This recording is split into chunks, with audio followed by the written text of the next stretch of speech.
Hey, what's up, everybody? It's Frankie V in the house with my man, Omari, live from Indianapolis, man. I'm actually at the New York Post Sports offices right now. We're about to do a mock draft 2.0 here. But Omari with us at U Stadium, boots on the ground out in Indianapolis, catching it all. Was on Jake Asman's show. I saw you on there earlier today. You're getting big time, bro. You're getting big time. Nah, never, Remember man. people like me. Remember people like me when when you're front and Absolutely. center. I'll never forget you or Nick. Hey, listen, I want to start this off, man, by saying I wouldn't be able to provide all this content and all this information and all this access without U Stadium. So I just want to give a big shout out to Frank and Nick. They do a lot of work behind the scenes to make this thing go. So a lot of what we're seeing this week, a lot of the content that's being put, it's on the backs of the hard work of those two guys. So make sure you show those guys love. Make sure you're following U Stadium. Make sure you're sharing that content, and make sure you're engaging with us as well too, because we want to hear how we can be better. Because we're here to service you guys. Appreciate that, man. Appreciate that. But enough talking about us right Oh, now. listen. What's going on there? What's up with the combine? What'd you see today? A bunch of measurements came in. We're gonna get all into, but what do you got for us, man? Yeah, so for sure. So this is day two of the media availability, and what we had the corners, well, the DBs, and then we also had some tight ends. So we're going to put out some of this content later. We were able to talk to Dylan Thieneman. So he's one of the top. He's one of the top safeties in this class. He's ranked in the top five for most people. I was. Where do able you to, have him on your board overall? You have I him got and him. EMW. Yeah, so I have Downs, and then I have EMW, and then I have Thieneman. But to be Okay. honest with you, bro, the gap isn't that big between the Downs and Thieneman and McNeil Warren to Really? me. It's not that big. They're all really solid players. I'm going to be posting a top 50 within the next week or so, and it might surprise some people. I'm really high on the safety group in this class. Do you have them all? I mean, obviously Downs in the first round. Do you have Thieneman and EMW going in the first round too? I still have those guys. They're right. I have Thieneman in around the 30s. I still have to Okay. do some. Still have to work on some interior O line. I was trying to get it done last night, but it's been a grind, a fun grind, but it's still been a grind here. So I have those guys rated pretty high, and then I was able to talk to some of those day three guys too. So like Chandler Rivers from Duke, a Jalen Husky from Maryland. Nice. So, what did you take? So, the big news out of today, I think, and everyone's talking about it, obviously, is Rueben Bain. The measurements came in. Listen, I'm not the biggest measurements guy, but I mean, with arms under 31 inches, you rarely ever see that from an edge player. Um, there hasn't been an edge player. What was the stat in the ranked or going in the top 100 that had that since 99 or something? I mean, like, what do you take of those measurements? Does Bain fall outside of the top 10, top 15? Someone at the New York Post Sports just said before, shout out to Brandon Kramer, does a lot of work here, new guy in town. He was saying, shout outs to Ryan Sampson and those guys, Brandon London, they're all great over here. But he thinks he's falling out of the first round. I wouldn't go that far, Frank. Okay. And you and I know. I think we think the eye test, and when we say eye test, the film and what we can actually see, that should trump all. Now we can't ignore additional information. So when we get these analytics, some of these peripheral metrics, and then when we also get these measurements, we have to take them into account. But between you and I, we already knew that Ruben Bain was going to have shorter than Yeah. ideal arms. That from to break down his game and critique it unfairly. And I think that there's going to be a lot of unfair critique of Ruben Bain. I think that we should remember that this is still a pretty dominant player at one of the highest levels of football. But again, now we have to start talking about how is that going to translate to the game and what we're looking for, or what the Jets are looking for in terms of an edge. So he may not fit what they want in an edge, but I think Ruben Bain is going to play some good football for a very long time. And if we want to talk about potential fits, he may not fit what the Jets want to do anymore. But there's going to be a team like Baltimore. You think he's going to go get past Baltimore? I don't think so. I mean, listen, I'm telling you, I don't know. It's right around there. Baltimore's what, picking 14? I 14. think I said it before. I'm like, I think you got like 14 to 18, that range. Somebody mentioned, what if the Jets look at him at 16, but the Jets are going to take another edge at 2, so like, you're not going to double up. Which, listen, doubling up on edge isn't the worst idea in the world sometimes. Like, you got to eat, man, in this league, and how you eat is getting to the quarterback. And it's so like there's a reason it's quarterback, offensive tackle, and edge are your premium positions. Some people throw corner and wide receiver in there. I personally don't. But getting on to the Jets, right? Talking about edge, it's Reece or Bailey at this point, right? I mean, Absolutely. do you see anybody else? No Yeah. longer a two-headed race. I mean, listen, they could probably, shock us all and maybe go wide receiver.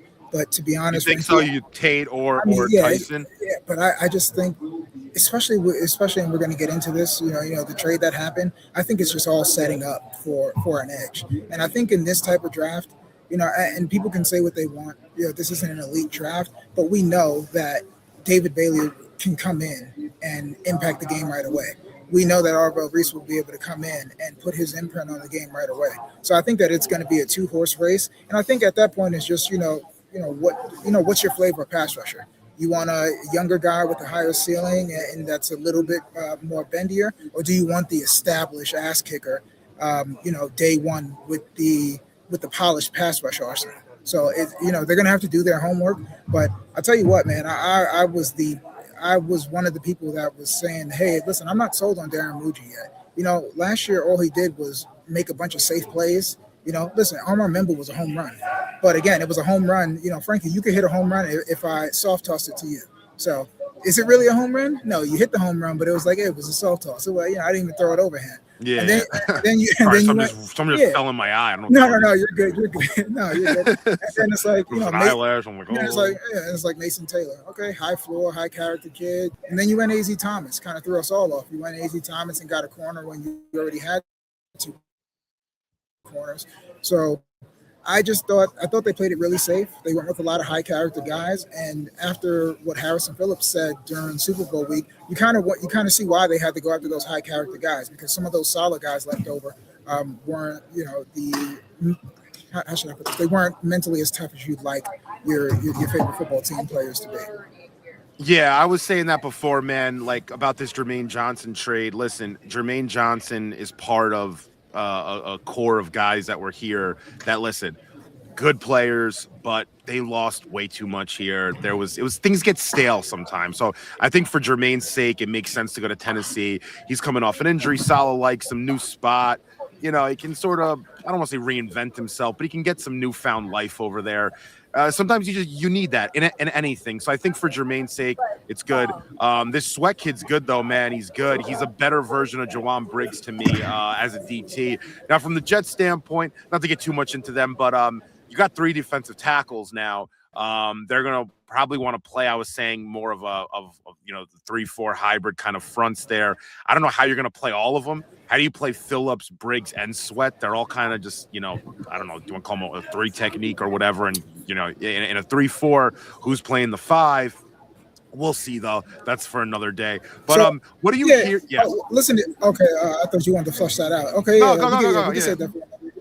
Yeah, I'm thinking, listen, man, what are your thoughts on that? Yeah. We don't even have to overcomplicate it. Let's just say you put Will McDonald at 3-4 rush linebacker, and then you put Harrison Phillips at the 5. At the 5. Yeah, you got to put Sweat in there. Sweat is going to be our anchor, man. I'm super excited for this, partially because I was a former nose tackle, and partially because we haven't had this type of, impact player with the potential since Snacks was good, but I'm talking Chris Jenkins. That's what I want to see. That's the last time that we've had a dominant defense that was feared. Saleh's defense was feared, but they never really shut anybody down. Like in fourth quarters, they never made the stop when they were supposed to. So those Rex defenses, especially during the season, we could talk about AFC Championship games, but you're going against elite quarterbacks at that point. But Chris Jenkins, I firmly believe, Frankie, and maybe this is just me because I was 21 years old, full of piss and vinegar. If Chris Jenkins doesn't tear his ACL again, the Jets are going to the Super Bowl the year after. He was so dominant, and he allowed David Harris and Bart Scott to just run free. So I think that we're going to see a revamped defense, and I think we actually might see Glenn's superpower. Who knows, man? If Mougey's going to give him the pieces on defense, maybe. We'll see. We'll see what his superpower is. Yeah, well, he better not, or he better call some good plays, or else he might end up eating those words. I can see the back pages already of Glenn flying. I made a bad joke here. I was like, they're gonna have the back page of him flying into something in the city, but you really can't make jokes like that. So you gotta be a little careful. But all right, getting into the combine stuff that you saw today, that you saw yesterday. Anything jump off the map for you? Are you hearing anything? I didn't go this year. I went the previous 2 years. There's always guys that you hear people talking about. You're on Radio Row now. What are you hearing? Anything interesting? What's any guys that are being talked about a little bit more than others? The Ohio State guys, super popular. Yeah, there's like 5 of them, right? Dude, I didn't even attempt to get to in the first round. yeah, which is ridiculous. We can get into that too. I didn't even attempt to go to Sonny Styles' table, dude. It was mobbed. Didn't even attempt to go to Caleb. Yeah, it was Caleb Downs. I couldn't even get through. Those guys are as advertised. One thing I will say, I would say the MVP of media availability for day one was Lee Hunter, hands down. Oh, nice, dude. First of all, mountain of a man. Personality fits his frame. He's just amazing. He talked about everything. He talked about film. He talked about how NIL changed his life. So just a quick side story. Lee Hunter bought his mama a house. He's a girl dad like myself. Shout out to the girl dads. So he has a 5-year-old. The best kind of dads, right? Girl dads. Absolutely, man. The girls are the best, man. So he has a 5-year-old, and then he has a little girl on the way. And then the last thing he shared is that he brought his brother 2 18-wheelers, and he started a trucking company. And and he was just a ball of energy. Dropped an F-bomb. He was very engaging. I wouldn't be surprised, Frank, after we do our the biggest losers and biggest winners of the combine, that Lee Hunter is going to be at the top of our list. Coming into this draft season, before you and I even connected, I pegged Lee Hunter to be there at 44. Lee Hunter won't even be there at 33. So I think that I think that we're going to be fans of Lee Hunter, but it's going to be on another team. Let me ask you a question now. Lee Hunter out of Texas Tech, right? So yes, I always listen. I don't know how to think about guys on the same defense, same D line, who helped who. We were talking before about Rueben Bain. They had Messidor next to him. And then you're talking now Lee Hunter. He obviously had David Bailey, and you have Romello Height. I'm talking also, you look at the Ohio State guys, you have Reece playing next to Styles, and then you have Caden McDonald in front of him and Caleb Downs behind him. You got Caden Curry, you got Kenyatta Jackson. Caden Curry, yes, sir. Yeah. You got Davidson, you got Davison Igbinosun, who had media availability today too. All those guys are going to get drafted. Yeah. Do you now I tell people this all the time. Listen, I don't want to be negative, but not all these guys are going to be good. They're just not. And there's going to be guys that have benefited from playing next to great players. Now, what's the phrase? Iron sharpens iron, whatever. So I understand that. But you got to know, for me, I like to isolate players in a vacuum and say, take them out of the system. They're going to be out of the system. They're not going to be playing with each other anymore. Sonny Styles is, unless a team might draft both of them. If maybe the Jets get Reece and Styles, who the hell knows? But with that said, I'm just like, it's not common that you're going to go into a place that's similar to what you did in college. It's different. Reece are talking about playing a new position. So how do you kind of think about that? So I don't look at it as a bad thing. I look at it as when you get to the NFL, there's going to be a higher percentage of good players on the NFL. You hope than there was at college. It's very rare that this much talent. Got some stuff going on here. That this much talent. Someone starting a lawnmower over there. Yeah. It's the Browns. Their people are moving some stuff out of there. Oh, it's the Browns. They're packing up shop. They're like, what? We ain't doing anything ratty. Yeah, exactly. Let's get out of here. So that happens, So what I would say conversely to that is, they all helped each other, but sometimes I feel like it kind of took away from their games too, because I don't think we saw the full Caleb Downs. I don't think that we saw the full Arbor Reece. Arbor Reece basically became a spy down the stretch because you had a draftable player. I firmly think Kenyatta Jackson was a day 2 guy. He went back to school so he can go be a day 1 guy. Caden Curry is also, he came on, those edges came on late. Underrated. So it's like, okay, Matt Patricia, he's thinking with his NFL mind. He's like, okay, I'm generating enough pressure with my edges, and then I got that beast Caden McDonald in the middle. What else can I take away from the offense? And Frankie, that's all defense is. How many things can we take away from the offense to get them out of their tendencies? So you're able to take away You're able to take away the rush and mitigate the run game. So now in college, everybody's a mobile quarterback now. So let me just put my freak athlete, spy the QB, and then if he happens to miss anything, oh, my first round pick, other linebacker is going to be able to pick them up. Now, in terms of the Texas Tech, those guys were just hellhounds. You got Romello Height on the other side. You got David Bailey, who's a monster. You got Lee Hunter. You got Jacob Rodriguez. And then you even got one of my biggest snubs, not getting a combine invite. You got Cole Wisniewski in the back, who I think is a draftable safety. He's going to be really, dude. That kid's very good, man. Where's he projected? Dude, he's a converted linebacker. So I would love for the Jets to draft him. That's to me. When I haven't mocked that deep yet. I haven't gone into the fourth or fifth. I mean, going to the fourth, not the fifth or sixth round. He's there on any of my mocks, fifth or sixth round. I'm there. I'm nabbing that guy. Listen, man, I'm gonna dub myself the day 3 Don. I love these day 3 guys, man. I love finding guys that have like 1 or 2 elite traits and you can coach them up. And then, I'm all about creating a funnel, with some of those guys. But that's what I love to see. So, day 3, 5 through 7, if you're not going to use some of those, those day 3 picks, because we got 7 of them, Frankie. If you're not going to use all those for trades and get some veterans and bring in some veteran leadership, let's go get an Eric Gentry, because he's a 99 percentile in wingspan, arm length, and things like that. Let's go get a Cole Wisniewski, who basically was a glue guy on a really good defense. Let's go get a Jaden Duggar, so he can learn behind. And you said, Don, let's go. How about my guy, Dontay Corleone, dude? That's my dude. Yeah. I saw him fan, too. Yeah, he saw him. is. Yeah, he's a big boy, isn't he? That's one technique if you ever saw one. Dude, he has trouble getting through doors. Like, he's wide. He's wide. That's the best kind of nose tackles, bro. One thing else from day one, Caleb Banks is massive, dude. Yeah, he's a big kid. 6'6". What is he? Every bit of 6'6", 335 or whatever he is, right? Massive. And like an 85-inch wingspan? Yeah. He's massive. So if we're going to talk about traditional 5 techniques, now imagine on early downs, you got to deal with Tavondre Sweat and Caleb Banks. And then on passing situations, you got Arvell, you got Bailey, or you got Will McDonald, and you got to deal with Caleb Banks in the middle with Jawan Briggs, because he gives you a little bit more pass rush juice.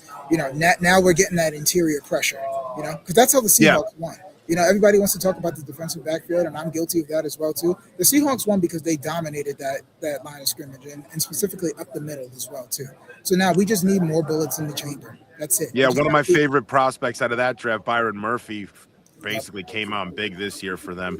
You can never substitute for getting a pass rush out of your defensive tackles. I mean, that's just extra added value, and it really makes a difference. Obviously, we know what Aaron Donald did in this league. You win Super Bowls with players like that, so you're right about that. All right, let's switch over a little bit to the offense. Obviously, this is a stacked draft defensively. We can talk about defense all day. But on the offensive side, wide receivers, running backs, anyone interesting later, day 3 guys? I mean, anyone that's popping to you or you're hearing about? They haven't run yet, right? That's tomorrow, I think. Yeah, it's tomorrow. So tomorrow you'll get those guys. But what's kind of your take on that side of the ball? I would like to go receiver a little bit early. How early? I would like 16, and specifically 16. I want to package 16 and 44, and maybe move up to get to 7. If you start to think that somebody's going to slide, I've mocked that before. The Jets should consider that if there's Tyson or Lemons there. Yeah, exactly, Tyson there. Yeah. And even if it's an Andy Dalton, coming in, you just want somebody. You just want another guy there. You want another option, because in my mind, I'm trying to free up Garrett Wilson as well too. But going back to offensive day 3 guys that we could probably say, Mike Washington Jr., running back out of Arkansas, that's going to be somebody I keep my eye on. Oscar Delp, tight end, Georgia. He is somebody that Georgia just, for some reason, if you're not Brock Bowers, they're just not using you really as well as they should. I think Oscar Delp is going to be a better pro than he was in college. I would like that Claiborne? You like Claiborne, the Claiborne kid running back? Damon Claiborne. Yeah. I haven't gone too much into his film. Look into his film. That kid's explosive. He's not I don't know if you want to call him an every down back, but you get that kid in space. Change of pace, right? Yeah. 100%, dude. I think we're gonna need at some point when this Breece thing, however it works out, and it seems like I think the Jets are gonna transition tag Breece. I was talking to some people, kind of let Breece go out there and let another team, and Kaz said this on our pod yesterday, let another team do the work, see what deal he can get.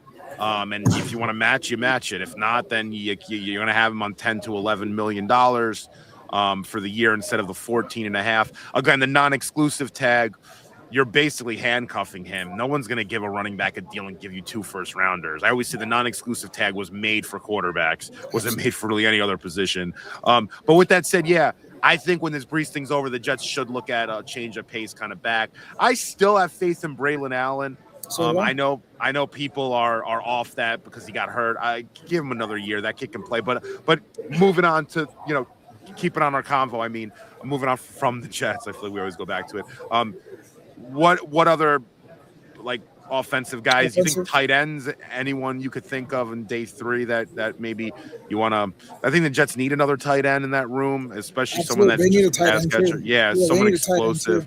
I would opt for them to, just sticking on topic, but I would opt for them to go via the trade market for the tight end too. And if we're talking tight end twos, I like Tanner Koziol. Hope I'm pronouncing that right. I have to look at the pronunciation. Tanner Koziol, 6'7", converted basketball player from Houston. Definitely, there's some left in the tank. I really like Sam Roush. Some of the best tight ends of all time are converted basketball players. Exactly. By the way. Exactly. So translates well. Exactly. 6'7", big catch radius, can really dominate the seams. I really like my tight ends to be an option over the seam. And I like when they have a huge catch radius because if you can miss a little bit higher and they'll still be able to grab that. I would say Malachi Fields is going to be a day 3 guy. Malachi Fields, Notre Dame wide receiver. You think day 3? I know he's moving up, but that's originally. I could be wrong. I think he's going in the top 50, man. Yeah, no, he's getting a lot of steam. He and Omar Cooper Jr. are getting a lot of steam. My initial, when I was just because I only say that. I only say that because it's not a stacked offensive class. So if you need a receiver, and it's not like a bunch of running backs are going to go. So if you're just trying to get some firepower out there, if Fields was in another class, or if he was in last year's class, you could see him going, in the 3rd round, maybe the 4th, but I'm not going day 3 with him, man. I think Fields will be at it. At it. He could even be a late one. We mocked him 32 to the Seahawks here. Really? I'm not. Oh crap! Yeah, I'm not the biggest shit. See, life is good, bro. Life is good if you get David Bailey. That's life is good. The Bailey Brigade, I love it, man. I love it. Like a bull in a china shop over here. Yeah. But So but to your point, because you were at the Senior Bowl and Malachi Fields did a tremendous job. He was the best receiver there. Yeah. So I initially had him in the 4th. Now again, I kind of trust my eyes early in the process. But unless I find out like, hey, listen, this is the scheme that they were in. And oddly enough, I was talking to a gentleman from SB Nation today. He's actually higher on Malachi Fields than I was, and he said it's because when you think about it, CJ Carr they weren't really force feeding him the ball because you had 2 NFL running backs in the backfield. So you got to give Jeremiah Love the ball, and you got to give Jadarian Price the ball. So he was 3rd in the pecking order. Jadarian Price. I love Jadarian Price. Honestly, No, you were cutting it out for a sec. No, I was saying with Jadarian Price, I'm curious where he's gonna go. I think he's gonna be someone because again, there's no real clear RB2 for me. I haven't come out with my rankings yet, but I'm flirting with Jadarian Price being my RB1 for one reason with Jeremiah Love. Little thin, little small, not really a big back. I don't know, if he's going to be that short yardage kind of guy. I know he's a home run guy, obviously, and I know how good he is in space. And you get him out there, and you got to be creative with him. He'll score touchdowns for days. But I like Price more as an every down back. I think he can do everything. Love, I wonder in short yardage, he might, he's not a big guy, but whatever. Regardless, Price is going to go earlier than he would, let's say, in another draft class because there's really no real running back 3 or 4. You have Jonah Coleman. Yeah, it's just a lot of guys. You got Emmett Johnson. Emmett Johnson, who's good. People are higher on him, though. Yeah. But anyone else? Yeah. But it's good. So I like Jonah, but I would say, Chip Trainum out of Toledo. I would say Jaden Ott out of Oklahoma. Jaden Ott, he doesn't have the production that he was supposed to have at Oklahoma. I'm not really sure what's going on there. I don't have any insider information. What about the Indiana back? Which one, Hemby or Black? Black. Black. I like Kalen Black. He's a downhill runner. I think that you can have him in the 6th round. I think, did I say Jamari Taylor from Virginia? No, yeah, he's good. Jamari Taylor from Virginia. So, I think, listen, so one of my mantras for the offseason is win on the margins. And I think like a move you could win on the margins is bringing in a Jamari Taylor and we can get rid of an Isaiah Davis. Now, I know Isaiah Davis is a 3rd down guy. He can probably block a little better. But I would, if Breece is going to make $14 million, I want you to block a little bit. So I think Jamar Taylor could be a nice home run. Yeah, we need somebody that's going to hit a home run, Breece does it once every 4 games. I want a guy that after Braylon has run the ball for, 8 to 10 times, we've given the ball to Breece. Now let's give us a guy that we can get him in space and scheme him open for a home run, and he just takes it to the house. Yeah, so without a quarterback here, man, you're right. You need guys that are going to be able to hit home runs. It's just it is what it is. You're not, you don't have the luxury with a guy like Isaiah Davis to say, hey, you're going to be on a well-oiled machine offense. You can just come in on 3rd downs, we'll scheme you up. The quarterback will find you, etc. That doesn't happen here. You need guys that kind of take it themselves. It's kind of how it's got to be. But speaking of quarterbacks, they haven't worked out yet. I'm huge on the quarterback workouts. I think it's very underrated to me how important it is at the combine. Not what they do on the field necessarily. It's all the other things, how they present themselves, how they operate in between drills. I remember going to the combine years ago and I just loved Bo Nix. I remember everything about him, the aura. I remember saying like, he was the oldest guy in the room actually, but he acted like the oldest. But he acted like it. Yeah, he acted like the adult. Guys were going up to him, he's helping guys, he's showing guys how to do things. I'm like, that's a leader, you kind of saw that. And I didn't see the same from JJ. They were in the same class, and I'm like, and then you see the throws. I always tell people that 15 to 17 yard out on the sideline. Can you make that? And they're throwing at guys at the combine that they're not used to throwing to. It's like the pro day where everything's controlled. Quarterbacks, what are you looking at or what are you looking for? Now Drew Aller's working out, which is big. I did some film on him, and that kid's got a cannon back there. So what's your kind of take on the quarterback class? So the quarterback class, I don't think that any of these quarterbacks that are going to go earlier line up, are really in the Jets timeline. I don't think that Aaron Glenn can afford to have somebody learn on the job. So I think that kind of takes the Jets out of Ty Simpson. But I'm looking forward to Drew Aller, man. I want all these guys to succeed and do well. Aller has the prototypical size that you want. He has the rocket arm. He could throw the football through a car wash and it won't get wet. So he's going to really show. He can really show off. So I hope. I'm glad that he's healthy. He's going to be able to do his thing. People are going to love Taylor Green. He's going to be 6'6", 245. And I'm hearing decent chatter about Cole Payton as well too. So I think that some of those guys can really help themselves by coming to the combine. I don't think that, not to knock him out, I don't think Garrett Nussmeier is the route that the Jets should go. He's small.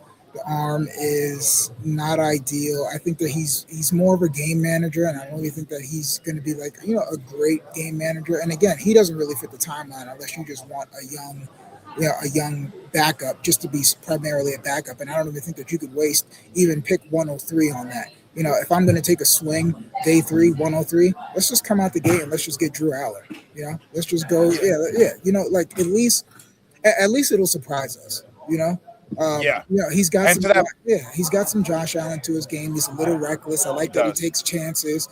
And Penn State, it wasn't. We don't even have to get into. Yeah, it's not a good place to develop quarterbacks. And James Franklin didn't really do him any favors as well. Yeah. So Totally. yeah. It's So I cold think there too. yeah, It's a tough place to play. I think the two QBs that have that are going to rise the most from this process, especially this weekend, are going to be Ty Simpson and is going to be Drew Aller. Ty Simpson is going to impress everyone with what he can do at the whiteboard, his retention, and what he's able to do pre-snap.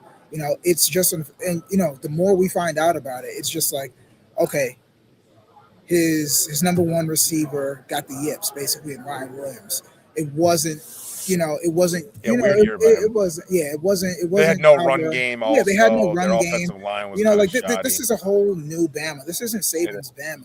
This isn't. They got Caden Proctor, but they didn't really have the offensive line that we're accustomed to seeing. They didn't have any running backs. There's always an Alabama running back that we're talking about being drafted. So you couple that with, and then we just found out that he had gastritis. So not only did he mess up his shoulder, now he lost 30 pounds. So now he's playing at around 190, 195 when he's really 220. He's playing around. So a lot of things happen to Ty. But one thing we know about Ty is that he can battle adversity. He had to sit. He sat behind Jalen Milroe. He probably sat behind Bryce Young as well too. So he could have left Alabama. So I think all that, it's all about a story, right, Frank? You got to tell your story. You want the NFL teams to know your story. And I think Ty Simpson's story is just progressively getting better when you really break down the film about him. So I think between Ty Simpson and Drew Aller, those two can do the most for themselves this week. I couldn't agree more, man. But yeah, Omari, you're doing an awesome job, bro. Appreciate Coverage has been great. I know you're building relationships down there. Again, I saw you on the Jake Asman show. You're getting popular, man. Yeah. But, shout out to Jake, man. It was really good. You guys go follow Jake as well too, and he was very complimentary of you guys as well. No, I appreciate it. No, he does a great job, man. Yeah. I love going on his shows. It's always fun too. He's fun. His shows are relaxed, but it's smart. He's a very smart kid, so it's always a pleasure. He's quick too. I like him. Yeah. Oh yeah, he's fun. He's great at what he does. All right, man. Well, that's a wrap. Frankie V here with you, Stadium. Omari right there at the NFL Combine in Indy. We have a lot of more things to cover when it comes to the NFL draft. We'll be launching big boards. I'm going to do the Frankie big board. Omari's doing his top 50. We're going to try to drop a few mocks. And then we have our NFL draft party. So if you're in the Westchester area or you're in the tri-state area, forget Westchester area, tri-state. From Westchester to New Jersey, you get there. I got to Bloomfield, wherever Omari lives. I got there in 35 minutes. I don't live in Westchester. I live in Astoria. But regardless, I get from Astoria to Westchester 25 minutes. Listen, it's a tri-state. Everywhere is 25 minutes. Everywhere. It's 50 minutes, 25. But with that said, if you're in the area, go to ustadium.com.